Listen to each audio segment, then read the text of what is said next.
que quand même wax dëgg yàlla quoi qu'on puisse dire suñu réew quand même tabax na bon une nation mun naa ko résumer noonu. mun naa résumer itam que li mu wax si anam bi kam mooy malgré tous les soubresauts yi nga xam ne Sénégal traversé na ko on a quand même une armée républicaine. Et que aujourd'hui cela s'est manifesté je pense que ñii fi nekk tey aujourd'hui bi ñu gisee défilé bi quand même seen xol sedd na. alors meneen aussi bon xëy na ñëw si mais question bu ma ko posé la woon mooy malgré avancées yi def yëpp nag si wàllu tabax état tabax nation et tout ça mais si wàllu koom moom dafa mel ne ba léegi quand même ñu ngi des si réew yi nga xam ne bu ñuy tudd réew yu ndóol yi dañu si boole quand même. waaw xam nga soo seetloo au début de son propos. wax na ni mi ngi jéem a natt âge du Sénégal par rapport à notre histoire. Oui. À plus récente notre histoire contemporaine toujours mais par rapport enfin pas contemporaine mais par rapport à notre histoire suñ trajectoire par rapport à la colonisation. ak suñ trajectoire par rapport à l'esclavage mais yooyu noonu dafa nekk ay phénomènes yoo xamante ne également. dañ nekk. Chape de plomb sinon même peut-être que dañ briser suñ ay en tout cas promettre ñu un développement rapide endogène ba pare cohérent parce que d'abord il faut savoir que nos bras les plus valides ci wàllu esclavage et peut-être que nos cerveaux également les plus intelligents ñoom lañ jëloon yóbbu leen ñu jóge ci loolu colonisation ñëw ñu def OPA sur nos ressources tëggee suñu réew mi noo xamante ne boole ko lëkkale ko ak yeneen réew pour servir une puissance buñ doon créer wala boo xamante ne dañ ko waroon consolider mu nekk la France. mais ci noonu lañ négocier suñu indépendance wax na suñu jaar-jaaru armée c'est vrai que suñu armée dem na sax ba ci royaume yi ci Albury mais am na loo xamante ne peut-être qu'on l'a pas réussi. on n'a pas réussi à arracher par la force notre indépendance. dañ ko négocier par des compromis politiques ak yu ni mel et loolu noonu peut-être que dafa tax également système boobu dafa perdurer aujourd'hui soo déggee ñi fi toog ñu naan dañ war a changer le système soo gisee ñoom ñu def Mamadou Dia seen modèle politique mais c'est parce que ñoom si seen gis-gis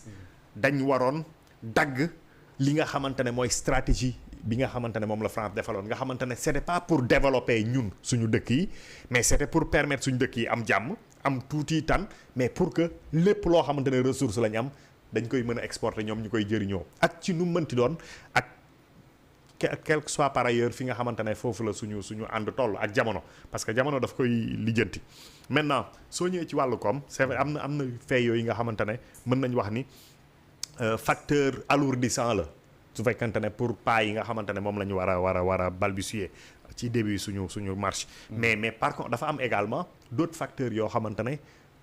loolu noonu xëy na mënuñ ci jiiñ kenn mooy d'abord vision bi nga xamante ne du développement bi nga xamante ne moom la suñu njiit yi amoon est-ce que c'était le bon modèle ou pas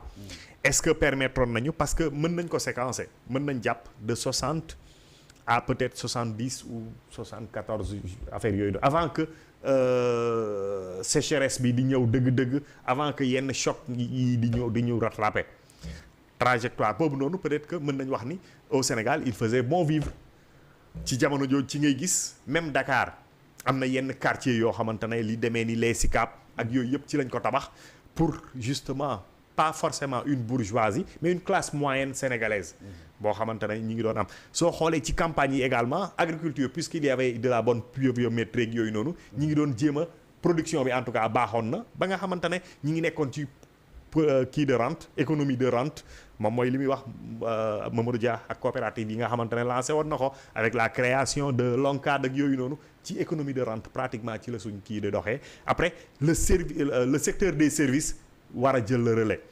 entre les deux il y avait un petit tissu industriel mais biñ ñëwee ba nga xamante ne nag dañ dugg ci année 70 jëm 80 sécheresse bi ñëw am raison de notre production mais ci ngay gis difficulté yi commencé exode rural ci la commencé ci ngay gis yenn usines yi am ay jafe-jafe notamment pour am matière première mais ci ngay gis également secteur u service yi non seulement c'est-à-dire que création yi mi ngi gën a bëri soo xoolee banques yi ñi ngi créé ay banques ñi ngi créé ay sociétés d'assurance ñi ngi créé ay créé mais des fois problème de gestion dafay am mais peut-être que facteur difficulté politique économique yi nga xamante ne am na ci réew mi également daf leen dab ba nga xamante ne mën nañ wax soo génnee ci année 70 dugg 80 avec l'avènement de Abdou Diouf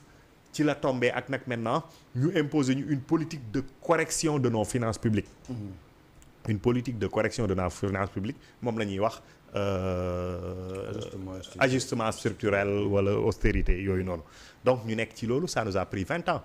ci la Abdoulaye après peut-être que sax xaw nañ avec le duo Sakho-Loum nee nañ dem nañ ba nga xamante ne en tout cas suñu budget suñu ay ligne considération macroéconomique affaire yi demoon na ba jaar yoon ci la Abdoulaye Wade ñëw mais Abdoulaye Wade bi mu ñëwee dafa lancé nag beneen souffle boo xamante ne bokkul ak lu ñu xamoon mooy le souffle des investissements massifs de l'État notamment dans les infrastructures moom moo ko démarré loolu noonu juróon Sénégal comme puisque ñi ngi doon capter investissement yu bëri effectivement da nga koy yëg également ci dëkk bi bien que phase investissement yi metti na mais da nga yëg ci dëkk bi ni en tout cas am na xaalis boo xamante ne mi ngi circuler ku nekk secteur yi de la construction dañuy wax naan quand le bâtiment va tout va maa ngi dégg Diomaye keroog mi ngi ciy toj may mën a ndur mais effectivement dafay am tout son sens donc ci loolu lañ nekk mais également amoon nañ yeneen xeetu problème yoo xamante ne peut-être que mën nañ wax coût gestion wu état notamment fonctionnement wu état moom moo diis ba nga xamante ne lépp lu ñu mën a am ci création de richesse mais loolu daf koy absorber ba nga xamante ne moom tamit ci fin wu régime am dañ delluwaat ci problème yi nga xamante ne moom lañ amoon au plan macroéconomique au plan on nous parlait d'endettement d'inflation de xawma nangam c'est-à-dire que ci loolu la ñu dugaat Macky Sall la ñëw mais dafa mel ni c'est un cycle boo xamante ne moom mooy dem di ñëwaat léegi nag la grande question qu'il faut se poser mooy est-ce que dëgg foofu mooy yoonu développement bi muy benn question deuxième question impact négatif certainement bi nga xamante ne moom mooy la main de l'homme bi nga xamante ne dafay détourner bi nga xamante ne dafay def corruption bi nga xamante ne dafay jaay c'est-à-dire que du préserver dëgg-dëgg les intérêts du Sénégal loolu ban impact est-ce que mën nañ mesurer impact bi par rapport à la pertinence des politiques yi nga xamante ne mooy les politiques publiques yi nga xamante ne doxal nañ ko c'est-à-dire que donc su fekkante ne mën nañ répondre à ces questions là mën nañ xam ban réorientation la ñuy jël ñi nag biñ ñëwee ñoom dañ ñu delloo si ci li nga xamante ne peut-être que Mamadou Dia xawoon na ko tax ébauché mooy souverainisme mais souverainisme boo xamante ne ñoom bi ñu koy jaay pour man dama jàpp ni au-delà de loxo yu set de la vertu dans la gouvernance mais le premier outil wala mécanisme bi nga xamante ne moom moo njëkk dafa mel dañ ko délaissé bien que le président wax na ci bërki démb maanaam dañ ko jébbal UEMOA yooyu noonu mooy la monnaie parce que dañ jàpp ñoom li ñu doon wax mooy levier yi nga xamante ne suñu état yi moom lañ yor pour doxal mais monnaie daf ci nekk levier bu am solo boo xamante ne dafay impacter également ci sa balance commerciale donc ci sa rapport avec l'extérieur et levier boobu noonu ñun mënuñ ko activer c'est-à-dire que mënuñ ci def dara donc levier bi ñu am mooy c'est le levier budgétaire moo tax chaque fois xëy na tax loolu mën na jur li ñuy wax naan chiffres yu ñu masqué wul parce que à ce niveau là également dafa am ay contraintes ndax kii organisation communautaire yi nga xamante ne ci lañ bokk mais en tout cas le développement gisuñ ko après on peut parler également est-ce qu'en 65 ans mën nañ créer def du développement en tout cas boo xamante ne pérenniser nañ ko nangam quels étaient nos atouts parce que dafa am loo xamante ne dama doon waxtaan ak benn góor boo xamante ne il était dans la haute administration moom mu ko expliqué mu xaw a leer sama bopp parce que dafa ma ne xam nga soo xoolee tubaab yi liñ bàyyi fii ci Sénégal mais bàyyiwuñ ko ci beneen réew parce que ça se comprend Sénégal dafa nekkoon seen capitale mais mu ne ma da ngay jàpp ni Sénégal dafa nekkoon capitalu AOF Afrique française donc dafa mel ni li doon dundal Sénégal yëpp du woon rek économie Sénégal moom moo ko doon créer c'est comme Dakar ce qui entretient Dakar mais c'est l'économie de tout le Sénégal moom moo koy créer donc noonu lañ doon def Sénégal donc mu mel ni dañ leen nattal robe boo xamante ne dañ la ko may wala boog yére boo xamante ne dañ la ko may mais bi ñu la ko mayee rëy na ci yow ba nga xamante ne dafay buubu ba nga xamante ne dafa lay lim lay diisal moo ëpp léegi nooy def pour réajuster ko est-ce que da nga koy réajuster est-ce que yow yaa war a màgg est-ce que c'est-à-dire que ci problématique yooyu lañ nekkoon peut-être même ci lañ nekk ba léegi mais en tout cas effectivement développement moom ni ñu ko yaakaaree en tout cas ak suñu yàkkamteeg yëpp giseewuñ ko noonu mais li nga xamante ne mënul dëñ mooy bon an mal an malgré tout le Sénégal reste un pays stable le Sénégal reste un pays bi nga xamante ne en tout cas ñi nga xamante ne ñi ngi fiy liggéey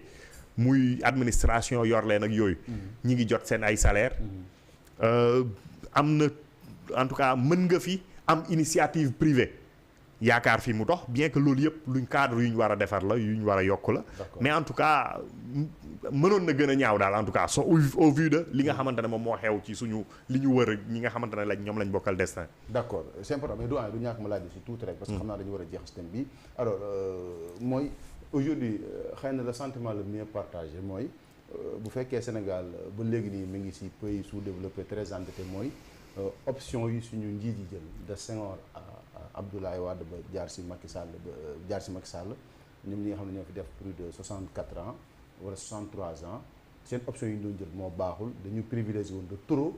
la politique ba ñuy aujourd'hui wàllu gestion wàllu bonne gouvernance ak yu ni mel moo tax suñu réew mi ni mu war a doxu ko parce que bu ñu ko comparé ak les pays des quatre dragons Asie ay Corée du